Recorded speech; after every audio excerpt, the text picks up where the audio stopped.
Cause I don't care what you think. Why should I went to the debate? Laura! Woo, woo, woo, woo. I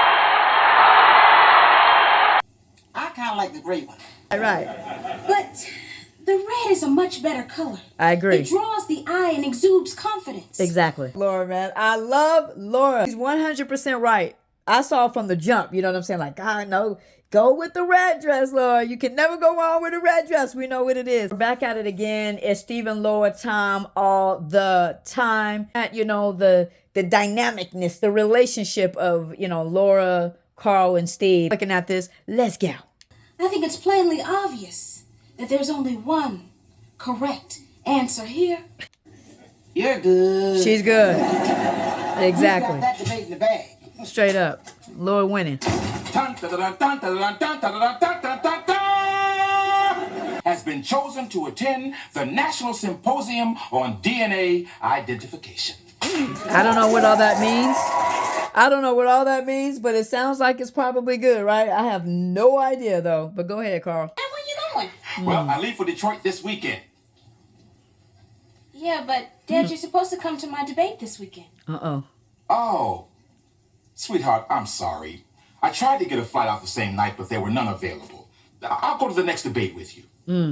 Dad, this is the city finals. Oh. There is no next one. Oh, no. Oh, no. Look at that OG Harriet looking like, okay, giving him the side eye real quick. This is such a hard situation. And every great father and man finds themselves in these situations, right? They, you know, where the job is calling you and you got to do what the job tells you to do. But in doing that, you're catching L's at home.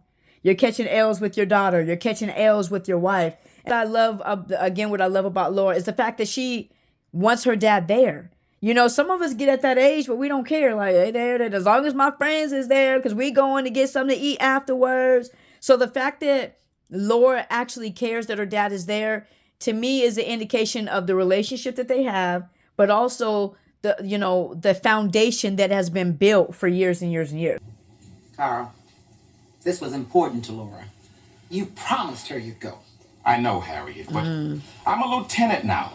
I mean, I'm expected to attend these conferences. I know. But it's a shame. She was really counting on you. This is a situation that every great parent finds themselves in, right? It's that balance between providing and being present, you know, providing and missing, you know, big moments in your child's life. I know I'm not with y'all today, but I do miss Savannah, Bronny, Bryce, Zuri, my mama. Christmas. See y'all soon. Love y'all. To the NBA, I appreciate y'all allowing me to play on Christmas once again. I think Bron just gave a great example of it right there, right? To where, you know, he's not able to be with his family and open Christmas presents and stuff on Christmas Day, but he gives a shout out to his family and to the NBA. You know what I'm saying? Again, that balance of that, you know, recognizing, hey, it's a blessing, you know, that I can play on Christmas Day, but also, hey, I miss you guys. I wish I could be there. It's finding the balance and figuring out what is most important to you and what's the most important thing for the family as well. Flight. That means that you can come and go when you want. Absolutely. Hey, what are you thinking? I smell your brain burning. Steve so often violates personal space. My goodness. Sucks up everybody else's personal space. I could cash in my airline ticket, go with you, and then be back in time for Laura's debate. Hey, we could be playing pals. Well, there's a good and bad to everything. Blessing and curses to everything. No situation necessarily, but it's a sacrifice. As you know, Carl is thinking about going into an airplane in the air with Steve Urkel. That is how determined he is to be able to be there for Laura. So I applaud him on that. You know, that he's going to go with the sacrifice. It's probably not the ideal situation for him to do because it's Steve, you know, it's again, like I said, his relationship with Steve is hot and cold, you know, but he's willing to do it to not let down his daughter. It's funny. When I woke up this morning, I had no idea this might be my last day on Earth. Steve. Me neither. If I had known, I would have ordered an extra bear claw. Oh, yeah. I would have tried to kiss Laura. Right. She would have killed you. What the heck? I'm gonna die anyway. Right. Say it like this. I actually did not disagree with Steve. I disagree with Carl. If Steve tried to kiss Laura. Point. Steve and Laura have kissed. Now, in a play, but they have kissed on the lips. And I think if Steve were actually to kiss Laura, she would feel it. She would feel it in her soul. Would have gave him that look and be like, what, Steve, what are you doing? I don't think it would have gone any further than that because she would have felt it. And we got to keep it real, guys. We got to keep it real. When you have a bond with somebody to that degree, she would have enjoyed it. Do you think we're gonna make it? I sure hope so, Steve. And you know, if we do, there are gonna be some changes in my life. Like what? Right. Well, from now on, my family comes first. I Oh. shouldn't even be on this flight. I should have stayed at home with Laura. You're right. I should have stayed at home with Laura too. Right. right. We should all stay at home with Laura. Here we go. This is what makes Carl a great dad. Number one, let's remember he's in this flight though. So he's looking at it from the right way. Like, man, if I would have just did the original right thing, I wouldn't even be in this situation, right? But you can't really look at stuff like that because something else could have happened, right? So you can't really look at stuff like that. I look at it from this standpoint and say, he's in this airplane right now because he's trying to be responsible to his job and be responsible to his home, be responsible to his daughter. That's what makes Carl a great dad. Here I come. Here I come to save the day. Jump in there, Steve. Get your feet wet, boy.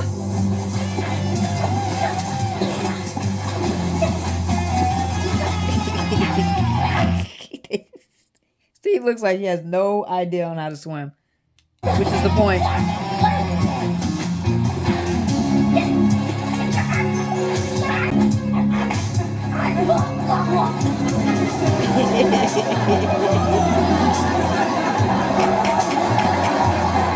Steve can't handle all that woman. He can't, and then you got the water too. He can't handle all that woman, man. She's helping him get out. He can't.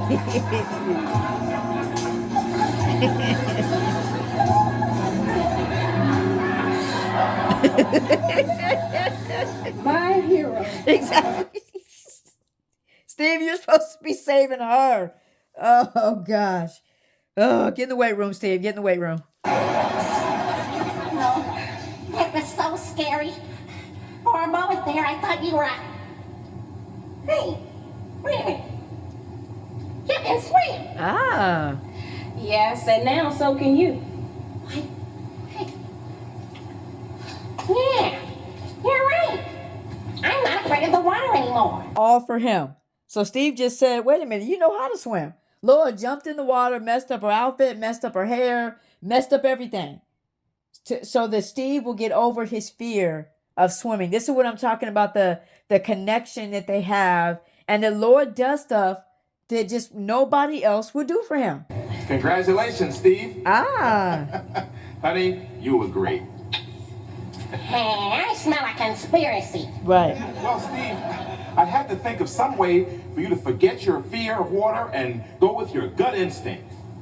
The three people that we're looking at. So what's even more dope about this is Laura's willingness to do it, but also that Carl was the one that was behind it, trying to get Steve so that he can graduate. It's so amazing. Like their work. So the daughter and the father are working as a team to elevate Steve.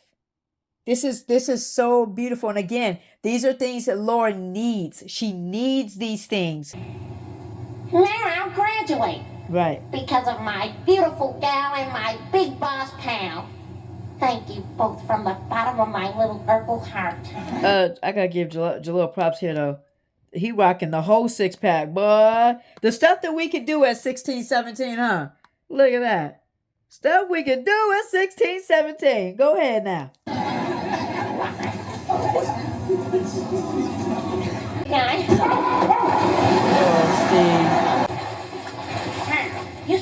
careful. This deck is slippery.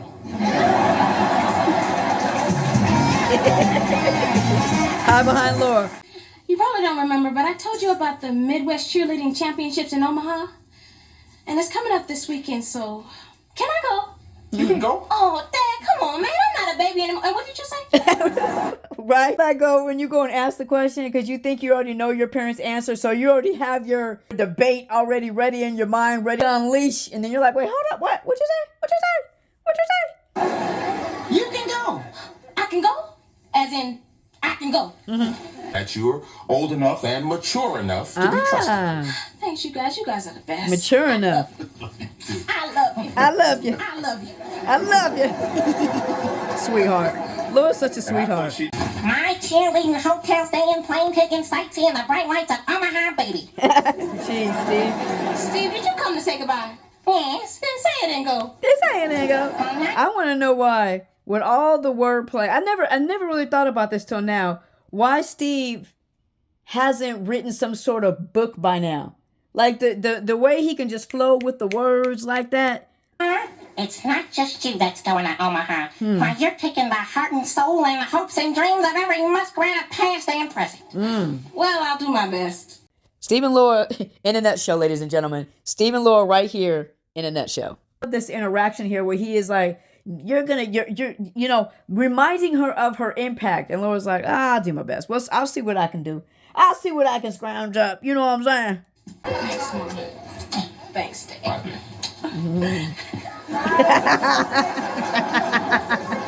Steve, what made you think you were getting a kiss, boy? Give me a kiss before you go. You'll get it for a whole lifetime, Steve. A whole lifetime. That's just one missed. Laura, you're making a big mistake. You've got to stop her. Why? Laura and Gary are getting interested in each other. You are overreacting. You're not reacting at all. Look, we trust Laura. Well, stop that. Bye-bye, Steve. Are you spying on Laura again? Uh-oh. Not really. My room just happens to be directly above hers. So I might just happen to hear what's going on down there. Steve doesn't trust Laura. Steve doesn't trust the dude. And what Steve is really doing, which you'll find out later, is he's trying to protect what's his, if y'all know what I mean. The wedding night, he's trying to protect that for himself. That's basically trying to protect Laura's precious for himself. That's what he's doing. And Pops is just like, at a place where I'm going to trust my daughter. She has shown me nothing but, that I can maturity and that I can trust her. And so he's going to go with that until he sees further. Steve, for the last time, I trust Laura. Now, please, leave her alone. Hi. Oh, Gary, what are you doing here? Boys are not allowed on this floor. But I thought we were supposed to go to the party together. A true gentleman always picks up his date. Just for a minute. So this is what Steve was. I told you, Steve wasn't worried about Laura. He's worried about this smooth, beautiful cat right here. Pretty boy. Another pretty boy on the lurk. You look absolutely gorgeous. You look very handsome. Thank you. I wanted to look my best for you. Well, you succeeded, except you're missing a button. Yeah. Well, my heart was pounding so hard at the thought of seeing you that I guess it just popped off. Really? No, actually, I think it got caught in the door.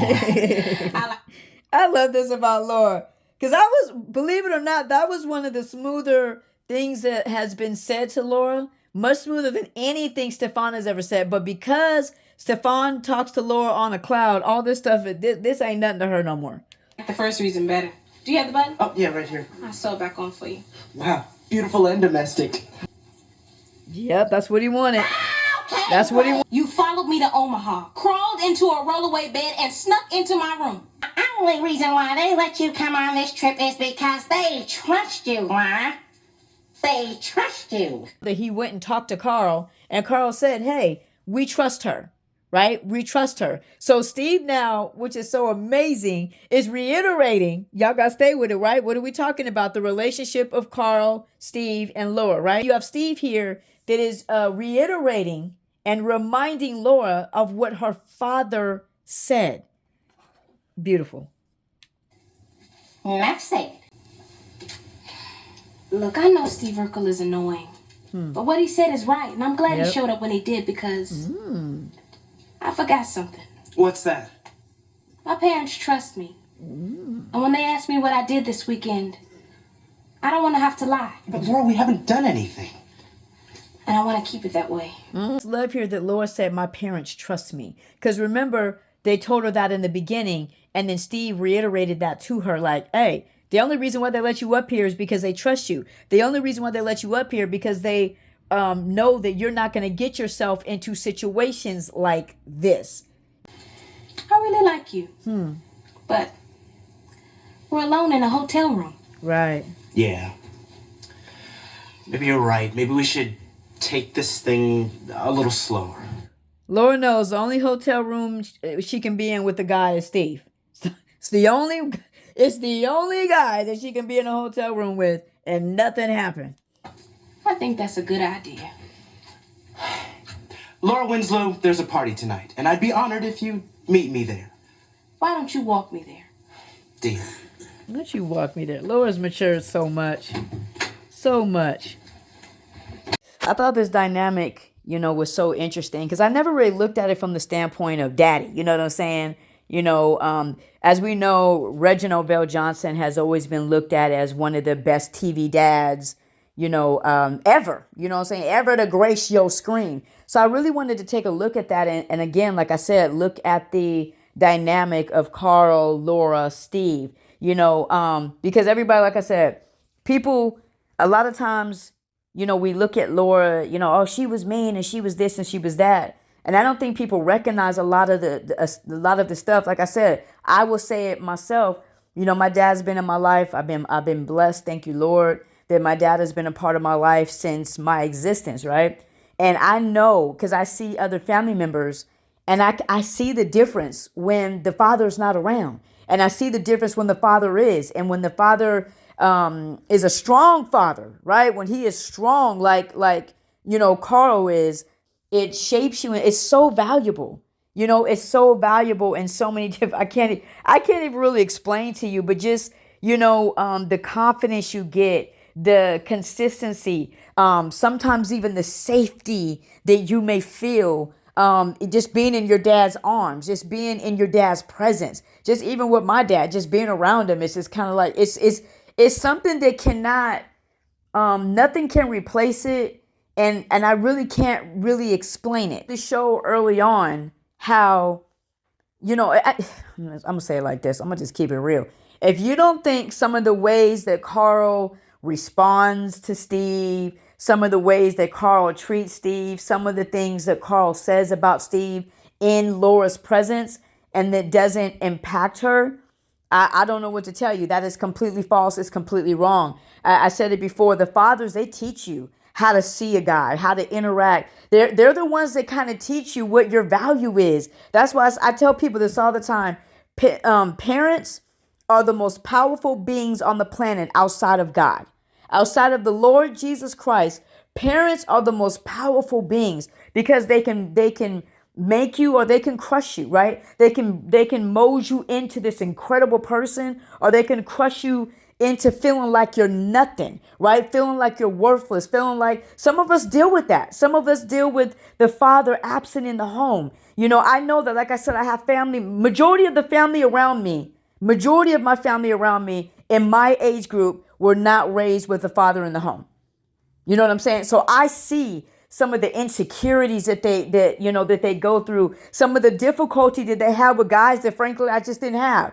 And it's such a sad thing today that the daddies, that the men are so overlooked, nowadays in the home. Now let me say, hold on now for a second, because I know some people come at me. I understand what us women do. Okay, we handle the business. Okay, we're the ones a lot of times is holding it down from that front. We're the environment of the home usually, right? And all those different things that God created for the man and the woman. But we cannot overlook the impact and what a man brings, especially, not only to the son, but to his daughter. What he teaches his daughter about herself, and what he teaches his daughter about society, culture, what he teaches his daughter on how you should be treated. That's why, again, I say that this dynamic is so interesting between Laura, Steve, and Carl. Because that's what the father does, and I don't think people understand that. About Laura, and even here, in her first, the episode's called what? Laura's first date, right? And so you see, even in this interaction that she starts having with these guys, it does not start off well. You know what I'm saying? Like, it does not start off, in the best way. See, Carl, I told you. She's just too young for this dating thing. I told you. Rachel, you go right ahead and make that dress. Laura is gonna get a date, I guarantee it. That Carl and Heather were having is like, hey, is she even ready for this? And that is a whole bar right there. Just asking yourself, is my child ready for all of this? My mom was completely against me dating young. Like, this young, my mom like, a date? You ain't about to go on a date. You can go to the movies, but you ain't gonna call no date. And you better bring some extra friends with you. You know what I'm saying? My mom was kind of like that. And I think in this situation with Laura, maybe she was a little bit too young to kind of deal with these things. Why? Because she's doubting herself. You know what I'm saying? Oh, I get it. I'm ugly, right? That's what sometimes y'all dating will do to you. It can make you feel, like Laura said, she was embarrassed. It make like, y'all think I'm just that trash that I can't get my own date? And then she's going through this stuff at 13. And this is why I keep saying about Laura, if people ever consider, when I tell you that, Laura guards her heart, right? She guards it. This is why, because some of the stuff that she went through at this age, like, I don't even know if I can get a date. I don't even know if I'm cute. I don't even know if I'm worthy, because her mom told her she had a good personality. She's like, oh, okay, I get it. I ain't nothing to behold. You know what I'm saying? And so, her first, date wasn't really all that. It wasn't really all that. And then it was kind of like emotional. It's kind of and remember, Laura, this is Laura Winslow we're talking about, right? That's why I love Laura. Remember, Laura called the guy. This is Laura Winslow. And she trust me, she will not have to do that ever again. She will do it for Steve, but she won't have to do it ever again. That literally will be the only time where Laura Winslow got to call to get a date. Everything changes, okay? The fortune changes. But we have to consider that. Like, think about that. Laura had to call him because she didn't think nobody was peeping her enough. So she's like, and when did she say, I could be embarrassing myself and all that kind of stuff. And, do you want to go out on a date with me? So I just want people to understand two things. One, it's why Laura was the way she was. It wasn't just because, Steve was just, she just rejected Steve so much. We got to stop thinking that she was so mean to Steve. Some of it, y'all, if y'all really would just look, it's not even about Steve. It's her inner that's going on the inside of her. It's the war that's going on the inside of her. You know what I'm saying? It's how she's peeping and seeing herself, which is what a lot of us do. Kind of throughout why Laura is pushing at Steve. And it's because she identifies with him a lot, right? I said about Laura. Laura sees so many similarities in Steve, right? What does Laura feel? She feels kind of rejected, like not good enough, right? Not pretty enough, not good enough. What do people say and what do people see about Steve? That he's not good enough. He's kind of rejected. People don't realize that even this young, that Laura kind of identifies with some of the things about Steve. She does. And it can make you feel some type of way because that is the thing in you that people reject. And then it's in her face, like, every day. And I encourage people, man, like, if you maybe you grew up and you didn't have a dad in the home, or maybe you just don't even believe it. I just want to just remind you, there is a heavenly Father that loves you, that cares about you, that understands your journey, that understands your pain, that understands everything about you. Whatever that hurt is, whatever that pain is, give it, look to the Lord, give it to the Lord, pray about it, you know what I'm saying? And don't let those things, if there is something that's missing in your life because of a parent this or a parent that, don't doubt yourself. Trust in who you are. I just want to encourage you in that, like, I don't have answers to everything. Why did you go through this? Why did you go through that? Why was I raised without my father? Why was I raised without my mother? Why this?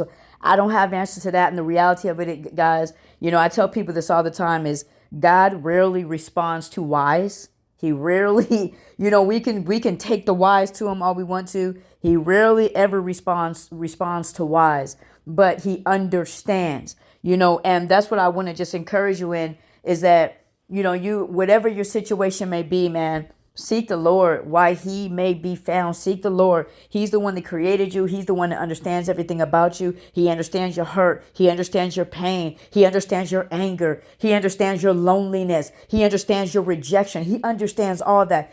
It says in Psalm 68, 4-6, it says, sing praises to God and to his name. Sing loud praises to him who rides the clouds. His name is the Lord. Rejoice in his presence.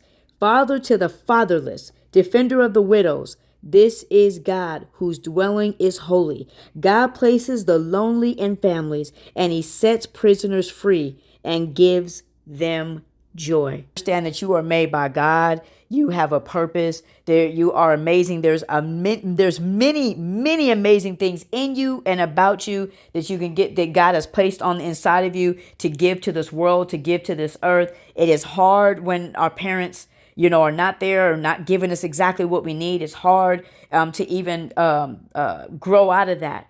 But that's why God is right there. He said he's a father to the fatherless. That's what it says in the Bible. So I just want to encourage people in that. Yeah, man. But love God, love people. May God bless you. May God keep you.